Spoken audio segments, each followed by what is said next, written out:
하나님의 크신 은혜와 은총이 함께 예배드리는 이 모든 자리에 또 함께 하시는 우리 모든 성도님들 위해 충만히 임하시기를 간절히 축원합니다. 기도하시겠습니다. 참 좋으신 하나님 아버지 감사합니다. 오늘도 하나님께 예배할 수 있는 특권을 주시고 주 앞에 나와서 기도하며 찬양하며 또 주님의 말씀을 듣게 하심에 감사합니다. 하나님 오늘도 우리에게 귀한 말씀 주셔서 특별히 전도자를 통하여서 고백해 하시는 하나님의 위대하심과 또 하나님의 섭리와 경륜과 그 뜻을 하나님 알게 하여 주옵시고 우리의 삶 속에서 그 말씀대로 순종하여 또 우리가 지혜를 얻고 하나님께로부터 얻는 평강과 은혜를 덧입는 저희들 되게 하여 주시옵소서. 예수 그리스도 이름으로 기도드렸습니다. 아멘. 자, 오늘 속회공과 20과 그를 경외하는 자들은 잘 될 것이요 라는 주제로 함께 말씀을 보도록 하겠습니다. 우리 함께 성경 전도서 8장 9절에서 15절 말씀 우리 함께 읽겠습니다. 오늘 본문은 전도자가 악인과 의인의 삶을 바라보면서 깨닫게 되는 지혜를 기록하고 있습니다. 보통 악인은 벌을 받고 의인은 보상을 받을 것이라고 우리는 생각을 합니다. 그런데 사실 현실에서는 의인과 악인에게는 큰 차이가 없습니다. 어제 악인이었던 사람이 오늘 의인이 될 수도 있고요. 또 어제 의인이었던 사람이 오늘은 악인처럼 보일 때가 있다는 것이죠. 그래서 전도서 기자는 그 모습을 바라보면서 참으로 이해할 수 없고 참 부조리한 그 현실을 바라보면서 하나님께 이것을 시선을 맞추고 있습니다. 그런데 성경에서 말씀하는 분명한 사실은 악인과 의인을 따로 구분하는 것이 아니라 악인은 하나님을 모르는 존재에 대해서, 반면에 의인은 하나님을 알고 하나님을 믿는 존재에 대해서 설명하고 있다는 사실을 기억하시길 바랍니다. 악인이 어떤 악한 일을 행하고 또 의인이 선한 일을 행하는 행함의 중점이 맞춰져 있는 것이 아니라 의인이든지 악인이든지 어쨌든 모든 인간은 다 하나님 앞에서 죄인이라는 사실을 우리는 기억해야 됩니다. 그렇지만 그 죄를, 그 허물을 우리가 어떻게 해결해야 될 것인가? 우리 스스로는 해결할 수 없다는 것이 성경이 말씀하는 인간에 대한 기본 정의입니다. 그러면 의인은 이것을 어떻게 푸는가? 이 모든 죄와 허물을 하나님께 아뢰고 회개하고 하나님을 믿음으로써 하나님이 새롭게 하시고 깨끗하게 하신다는 것을 믿음으로써 나아가는 존재이고, 반면에 악인은 그러한 인지조차 하지 못하고 이 죄를 계속 마시면서 물 먹듯 마시면서 살아가는 것, 그런 삶을 성경에서는 악인이라고 정의하고 있습니다. 오늘 함께 본문을 보시면서 과연 전도서 기자는 악인으로 살아가는 삶이 어떠한 것인지, 그리고 의인은 또 어떠한 삶을 살아가야 되는지 함께 말씀을 보도록 하겠습니다. 우선 먼저 전도서가 궁금해하는 그런 질문 한 가지가 있습니다. 오늘 본문을 같이 읽지는 않았지만 16절의 말씀을 한번 보시면, 내가 마음을 다하여 지혜를 알고자 하며 세상에서 행해지는 일을 보았는데 밤낮으로 자지 못하는 자도 있도다. 이런 이야기입니다. 악인의 삶에 형통한 것을 보면서 반대로 의인의 걸음이 고난과 고통 가운데 있는 것을 보면서 이해할 수 없었다라는 것입니다. 이것은 사실 누구를 가르쳐 한 얘기냐면 본인 이야기입니다. 전도자, 즉 솔로몬 자체 본인이 그러한 삶의 모습들, 악인들의 모습, 의인들의 모습을 보면서 이해할 수가 없어서 밤을 새우면서 왜 이런 일이 벌어져야 되는 것인지, 이러한 부조리가 왜 일어나야 되는지를 많이 고민했다라는 것입니다. 근데 여기서 우리는 먼저 한 가지 생각할 것이 있습니다. 이러한 궁금증과 또한 이러한 의문을, 갈망을 우리는 계속 누구에게 묻고 질문하고 답을 얻어야 되냐면 솔로몬과 같이 하나님께 우리는 이것을 가지고 물어봐야 됩니다. 하나님, 왜 의인은 이렇게 힘든 일을 걸어가고 또 반면에 악인은 이렇게 잘 살고 형통한 길을 걸어갑니까?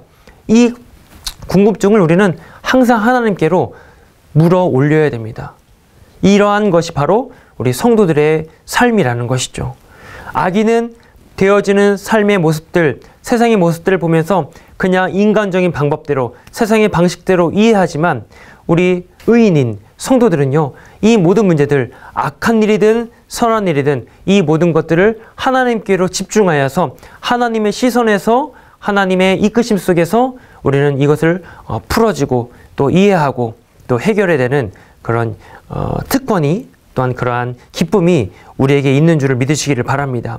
그래서 여러분 항상 어떤 자리에 어느 현장에서든지 항상 이 물음, 우리 인생을 살면서 궁금증이든지 이러한 부조리를 보면서 의문이든지 이 모든 것들을 하나님께 아뢰고 여쭤보면서 하나님께로부터 답을 얻고 하나님께로부터 지혜를 얻는 여러분들 되시기를 바랍니다. 자, 오늘 본문을 통해서 세 가지로 정리해서 좀 말씀을 보도록 하겠습니다. 첫 번째는 악인을 보며 나를 돌아봐야 된다는 것입니다. 오늘 본문에 보시면은 악인의 장례를 보면서 허탈한 마음을 갖게 되는 전도자의 모습을 보게 됩니다. 이 당시에는 장례를 치를 수 있다는 것이 큰 복이었습니다. 많은 사람들이 정식적인 장례를 치르지 못하는 경우가 많았기 때문입니다. 근데 오늘 본문 10절에 보니까 내가 본즉, 전도자가 이렇게 얘기를 합니다. 내가 본즉 권력을 남용하고 다른 사람들을 착취하는 또 착취하여서 번성한 사람들, 하나님이 없다고 여기면서 살아갔던 사람들, 그런 사람들은 오히려 형통하고 장례를 잘 치르고 또는 장수하는 그런 모습을 보았다라고 합니다. 더 나아가서 그들이 평소에는 하나님을 경외하지 않는 삶을 살았음에도 성전에서 장례를 치르고 사람들의 칭송을 받고 있다. 이런 모습을 보면서 전도자도 그렇지만 우리도 이해할 수가 없습니다. 도대체 하나님 왜 인생이 이뤄야 됩니까? 불공정하고 불공평하고 오히려 악인들은 죄를 받고 악인들은 벌을 받고 하나님께로부터 형벌을 받아야 되는 것이 마땅한 거 아닙니까? 우리는 이런 의문을 가질 수밖에 없습니다. 자, 이런 모습을 통해서 본문 11절을 보시면은 악한 일에 관한 징벌이 속히 실행되지 아니하므로 인생들이 악을 행하는 데에 마음이 담대하도다. 악인들은 자신들의 삶이 벌어지는 수많은 이 죄와 허물들을 가지고 가지만 거기에 대해 어떠한 징계라든지 어떤 대가라든지 죄에 대한 대가라든지 이런 것이 벌어지지 않으니까 더 마음 담대하게 마음껏 죄를 짓는다, 그런 이야기입니다. 전도자가 보기에 악인들을 향한 하나님의 심판이 지체되는 것을 보면서 오히려 저 사람들은 더 악을 행하고 있는 것 아닙니까? 라고 의문을 품는다는 것이죠. 자, 여기서 우리는 이 분명한 사실을 알아야 됩니다. 세상은 우리 눈에 보이는 것에 의하여서 진행이 되고 또 그렇게 흘러가는 것 같지만 사실은 우리 눈에 보이지 않는 그 너머의 힘과 능력이 이 세계를, 이 세상을 움직여 간다는 사실을 우리는 기억해야 됩니다. 그래서 어쨌든 이 세상의 흐름, 이 인류의 역사의 흐름은 두 가지입니다. 하나님의 주권과 반대로 하나님의 주권을 인정하지 않으려는 악한 사탄의 권세 아래 그 양간의 싸움으로 이 역사가, 이 세상은 흘러간다는 사실을 우리는 기억해야 됩니다. 그래서 그냥 눈에 보이는 어떤 물질이나 어떤 재물이나 어떤 눈에 보이는 권력이 아니라 하나님과 오히려 하나님을 반대하고자 하는 저 악한 공중권세 잡은 사탄의 그런 세력의 대결로서 우리는 이해를 해야 됩니다. 그러면 그럴수록 우리는 어떻게 해야 되겠습니까? 우리 눈앞에 보이는 또 악인이든 의인이든 그들의 삶이 사라지는 모습을 보면서 어쨌든 우리에게는 하나님께서 결국 저 끝에 가서는 영원한 승리자로서 우리에게 승리를 주실 뿐만 아니라 이 세상 역사 속에 하나님을 믿고 따르는 자들에게 하나님께서 허락하시는 복을, 그 구원을 우리는 믿으면서 가야 될 줄을 믿습니다. 그러다 보니까 더더욱 우리는 눈앞에 보이는 악인들의 형통함, 또 악인들이 잘 되는 모습, 이런 것에 너무 의기소침하지 마시고 이런 것에 너무 시험 들지 마시고 끝까지 마치도 사도 바울의 고백과 같이 사도 바울이 이렇게 고백합니다. 의로우신 재판장이 그날에 내게 주실 것이며 내게만 아니라 주의 나타나심을 사모하는 모든 자에게도니라.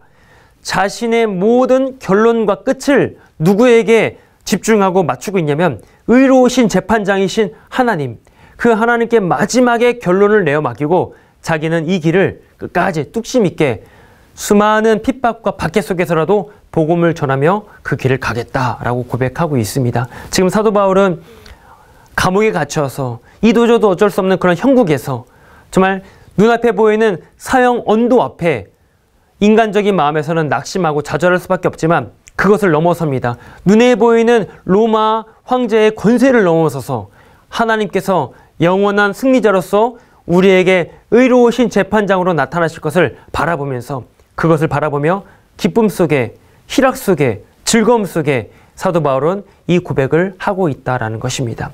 그러니까 여러분, 오늘의 이 현실 앞에서 특별히 악인들의 잘되는 모습을 보면서 너무 속상해하지 마시고, 왜 나는 이래야 되는지 너무 괴로워하지 마시고, 의로우신 재판장을 바라보면서 굳건하게 살짝 미소를 머금으면서 기쁨으로 그 길을 걸어가시는 여러분 되시길 주님의 이름으로 축원합니다.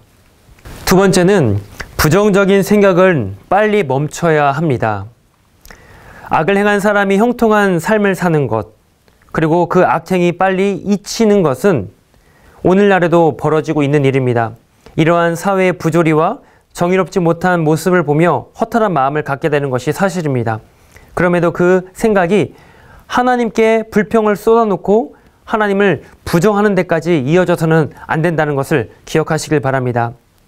악인은 한때 번성하고 형통했는지 몰라도 결국 하나님이라고 하는 그 복의 근원을 알질 못하고 누리지 못한 불쌍한 존재라는 것입니다. 반면에 의인은 비록 이 현실 속에 이런 고단한 인생 속에 그 길을 걸어갈 수밖에 없지만 하나님이 계시다는 것을 믿고 있고 하나님을 잊지 않고 하나님의 그 은혜와 하나님의 이끄심을 지금도 바라는 그런 간절함 속에 이것이야말로 복된 삶이라는 것을 오늘 전도서 기자는 이야기를 하고 있습니다.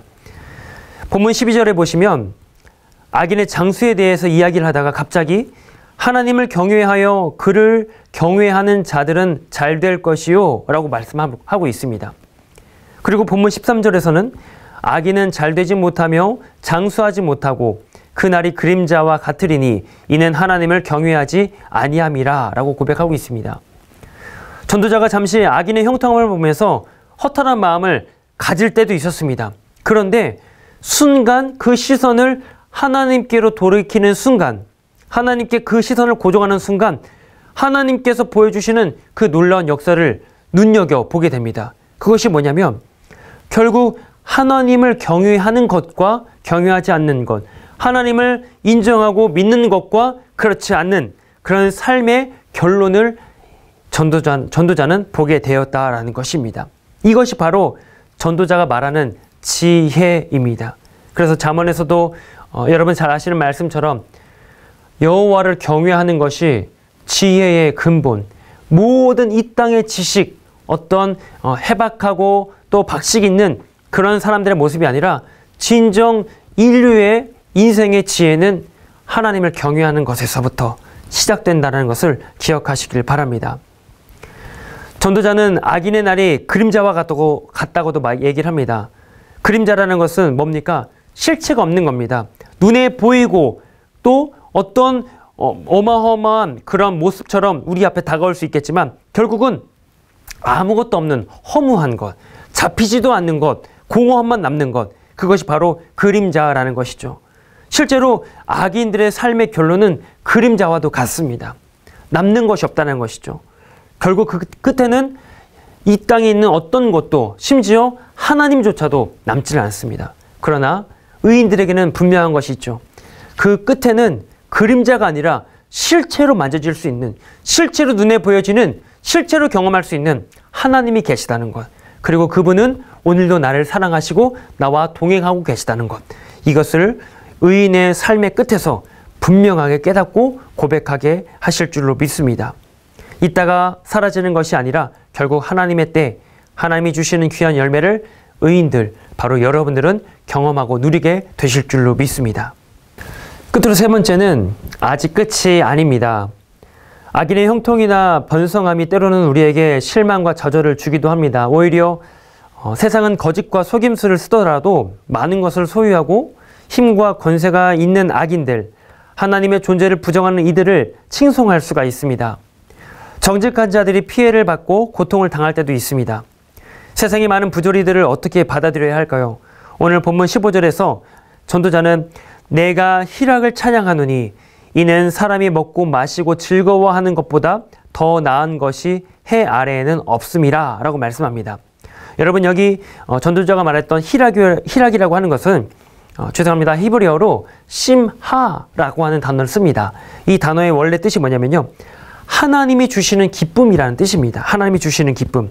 그러면 이 기쁨이 오로지 우리의 삶에서 어떤 기도 생활하고 말씀만 보고 하는 그런 기쁨을 넘어서 우리 믿음의 공동체 안에서 또 믿는 이들과의 그런 관계 속에서 함께 교제하고 즐겁게 나눔을 갖고, 이것이야 바로 이것이 하나님께서 주시는 우리에게 기쁨, 바로 희락인 줄 믿으시기를 바랍니다. 그래서 성경은 결코 이 땅에 보여지는 것들에 의하여 얻어지는 기쁨, 희락이 아니라 하나님 안에서 분명한 또 확실한 영원한 영생의 삶을 향하는 그런 기쁨, 그것은 바로 예수님께서 우리에게 오셔서 하나님과의 관계가 허물어지고 끊어졌던 이 모든 우리의 이 연결고리를 다시금 맺게 하셔서 그 가운데서 누리게 하시는 평강, 샬롬, 그것이야말로 하나님께서 주시는 기쁨이요, 그런 관계 속에서 오늘도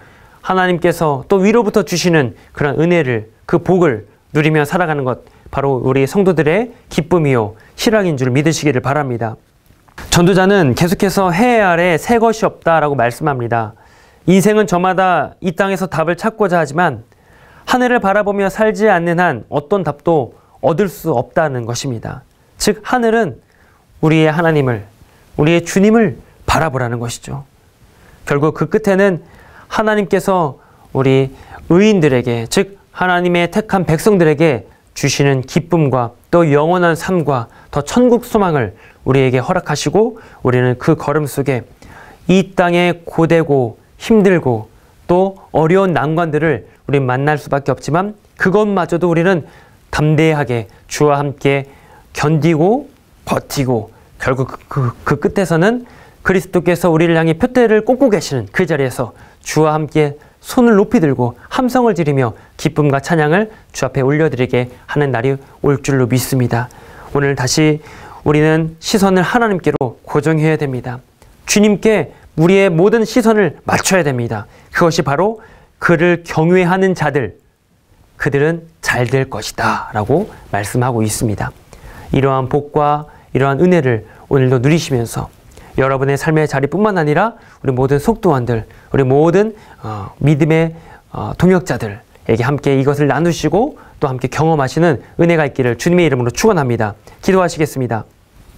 참 좋으신 하나님 아버지, 악인과 의인의 삶을 바라보면서 전도자가 가져냈던 이 모든 의문들, 궁금증들, 때로는 부조리하고 때로는 옳지 않는 그런 모순 속에 있다 할지라도 우리는 분명한 사실 붙잡고 있습니다. 하나님을 경외하는 자, 하나님을 믿고 하나님을 의지하는 자, 바로 그런 자가 의인이라고 말씀하십니다. 우리는 여전히 죄 가운데 허물 가운데 머물 수밖에 없는 죄인이지만 우리를 그대로 두지 않으시고 예수 십자가에서 흘리신 보혈로 우리를 깨끗게 하시사 하나님 편을 만들어 주셨고 하나님의 거룩한 백성으로서 우리를 만들어 주셨사오니 오늘도 그 분명한 확신과 그 고백을 가지고 걸어 나가는 모든 자리, 때로는 내 인생 속에서 어려움과 난관과 환난과 아픔들이 다가온다 할지라도 우리는 넉넉히 그것을 이겨낼 수가 있습니다. 왜냐하면 저 끝에 우리의 영원한 승리를 하나님께서 보장해 두시고 계시기 때문에, 그 영원한 승리를 예수께서 표대를 꽂고 계시기 때문에 우리는 그 자리까지 가는 줄로 믿사오니 오늘도 성령님의 동행하심과 하나님의 임재 아래 기쁨고 즐겁고 또 담대하게 견디며 걸어 나갈 수 있는 주님의 백성들 되게 하여 주시옵소서. 예수님의 이름으로 기도드렸습니다. 아멘.